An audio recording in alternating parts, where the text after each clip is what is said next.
Well, hello, taco tacticianers.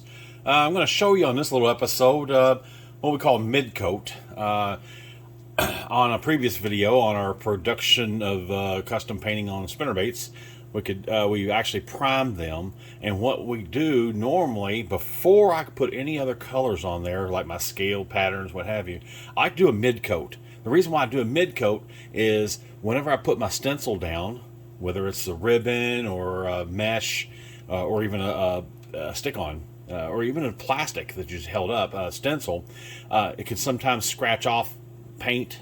It probably won't scratch us off. I dropped this one here earlier, so it took a little beating for it to come off. But I still like to make it easier too.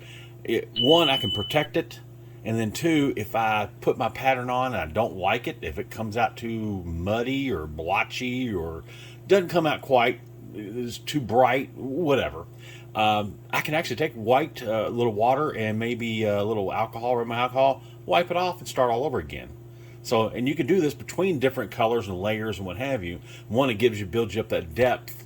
So, like you have your different depths of your dark patterns or your spots or scales, what have you. You can vary that by just different mid coats. You know, putting a layer at a time. Put a layer mid coat, paint, layer mid coat, or a couple layers of paint, mid coat, what have you. And then what I do is I finally finish it off with a regular mid coat before I go in and I either spray my automotive clear or my epoxies or my UV resins. So that way it locks it in case I drop it. My hands don't work anymore. And it keeps it from scratching up and messing up my beautiful paint job, right? So I want to hopefully help you with this to avoid that. Now you can use all kinds of different mid coats per se. You can use like the 2K acrylic from Rust-Oleum or any kind of clear gloss. Just gotta be careful. You want to always spray just a light misting coat on your first coat. It doesn't matter what brand or what style you're using. Put a dusting and let it tack up a little bit before you actually put the second or third or what have you coat of clear on there, and that keeps it from running, and it adheres a little quicker and a little easier. And you can put a little heavier on the second and maybe third coat if you're going to go third coat. Hopefully this compressor don't kick in. I'm going to go ahead and turn it off there just in case I have enough pressure built up. But also too, with Rust-Oleum can clear, UVLS from Createx, this really comes in good. Now you've got to thin it down to actually spray it because it is pretty thick. And of course all this stuff you can actually mix besides the can, unless you decant it into a cup or what have you.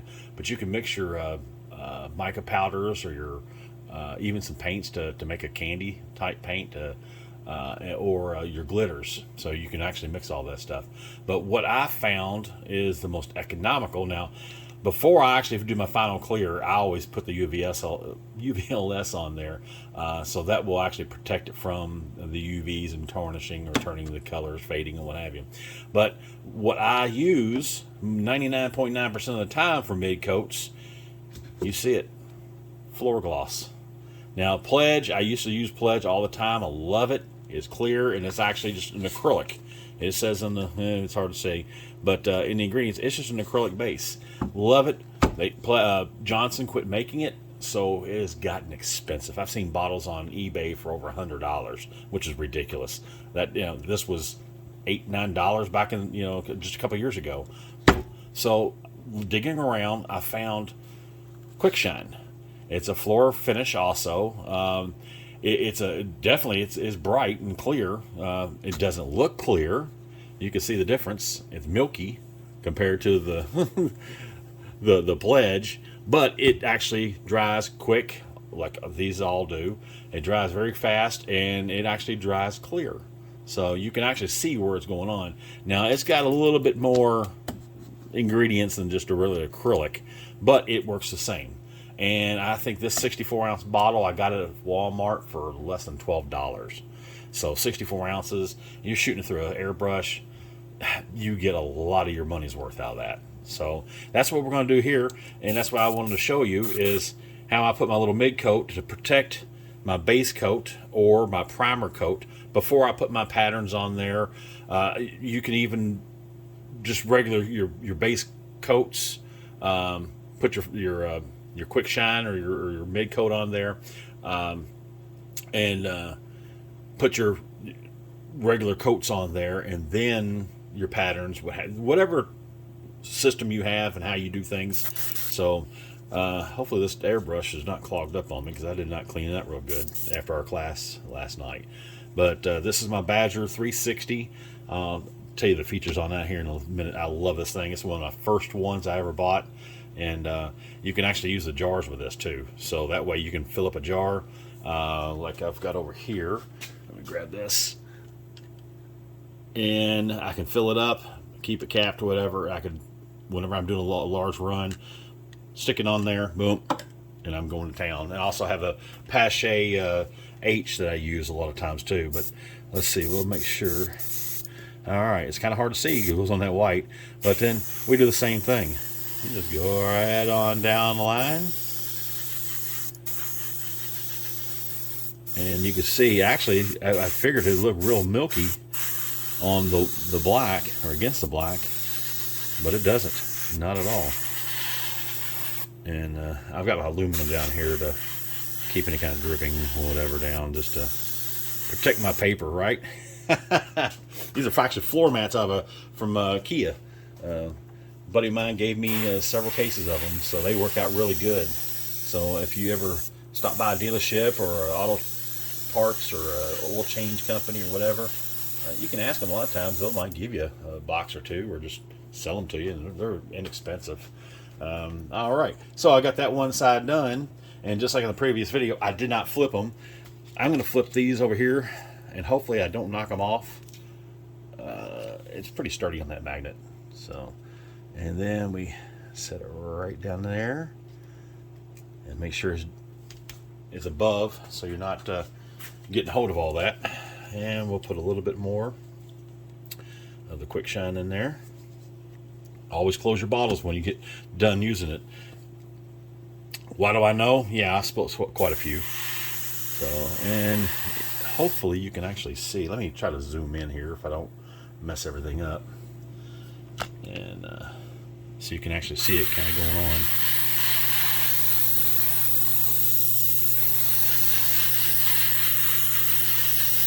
And I'm using actually a 0.2 needle in this. This is super, super fine. And you can puddle this on, because it doesn't affect the your paints or anything like that. It actually does really, really well. And it's kind of hard to actually see when you're putting it on against the black or whatever, or even some of your whites. So just double check to make sure. And I'm going an angle behind this camera, so I can't hardly see that well. So forgive me. It might look like poo-poo the way I'm doing it, whatever, but working around the camera, it's kind of tough. I'm not a big cameraman. But as you can see, let me try to pull them up here without making a mess. There you go. Now, it'll dry here just shortly. It don't take no time at all for it to dry. It's a little cool this morning in the shop. I didn't turn no heater on, so trying to do this kind of bright and early in the morning. And normally I'll take these and I'll put them in my oven, my dehydrator I made. But I just want to give you this little tidbit, because this actually is makes it very affordable, you know. And like I said, it dries to a nice black, shiny, firm. Let me see if I can pull one over here. Finish. Let's see. We found one that I've got training classes I'm doing, and we got some foo bars over here that I got to redo. Well, anyhow, I don't have anything over here that I thought that I had available that I could show you. But you could drip. It looks just like this. It just hardens up. It's a nice hard finish. You can drop them and don't really scratch. But if you hit that concrete floor, it might scratch, because remember, that's lead, and lead is soft. And I don't care if you put powder coating on there, you epoxy it in, whatever. Whenever you're fishing that thing, hitting up against the rocks and whatever, lead is soft. So it will actually crack whatever finish you put on there, whatever paint you put on there, whatever powder coating you put on there, because it's soft and it dents. And then when it dents, what happens? The paint cracks. Hopefully, if you want go out to your local, well, you can get it at Home Depot's, any of your local hardware stores or building supplies. Walmart, I think it was $11.97 for a 64-ounce jug, which that'll last me a long time. This Revive, this is a 1 pint. I've had this for about 3 years. And I'm just now starting to get down to the nitty gritty. I call it. I get about a quarter of it left, but or a little more. But I love that stuff. It has a great smell to it. The smell on here is not bad at all. You really can't really tell much. So you can do that in your house or whatever, so you don't have to worry about the nauseous fumes getting in the house. That actually smells good, though. If you can get some of that, if you find somebody that has that, check out your floor hardware. I'll get here in a minute. Your floor covering companies that do refinishing floors, hardwood floors, or what have you. A lot of them, they quit using that because everybody's gone to laminate. So they might have cases of that you might be able to get for a song if they don't know that it's no longer made and what have you. That's where I've got a friend of mine that he's bringing me over a couple cases, and no, I'm not going to sell it. So anyhow, I hope you enjoyed this little tidbit. Like I said, you can use any kind of clear that you want, but this is my mid coat, and like I said, let's see if it's still a little tacky, but not bad. And the humidity in here is right at like 67%. So these are going to go in the oven to bake for a little while, and I'll cover my oven on another video that I made. And I normally, when I do several runs like this, I'll do several of these, put them in the oven as I'm painting or clearing, whatever. They go in the oven, and I start working on the next load or crankbaits, what have you. And I just keep that little going, and I put them in there about 10 minutes, whatever, and they cure up. Yes, you can heat set it if you want with a hair dryer or a heat gun. We've talked about that before in the past. We're kind of quick with that heat gun and that hair dryer, and we really don't dry it as thorough as it should. So anyhow, I hope this helps you out a little bit. Remember, Walmart, $11.97, quick shine, floor finish. It's a multi-surface floor finish. Heck of a deal. It'll last you a long time, and it'll save you a lot of headache, especially if you have a boo-boo on your patterns or a color. You could just wipe it off and start all over. All right, guys. Well, stay tuned. We got some more videos coming. I even got some anglers that we're going to be interviewing throughout the country. Some of them might surprise you, but that's coming up hopefully here pretty soon. Anyhow, remember, take a kid fishing and shine on those lures like you shine.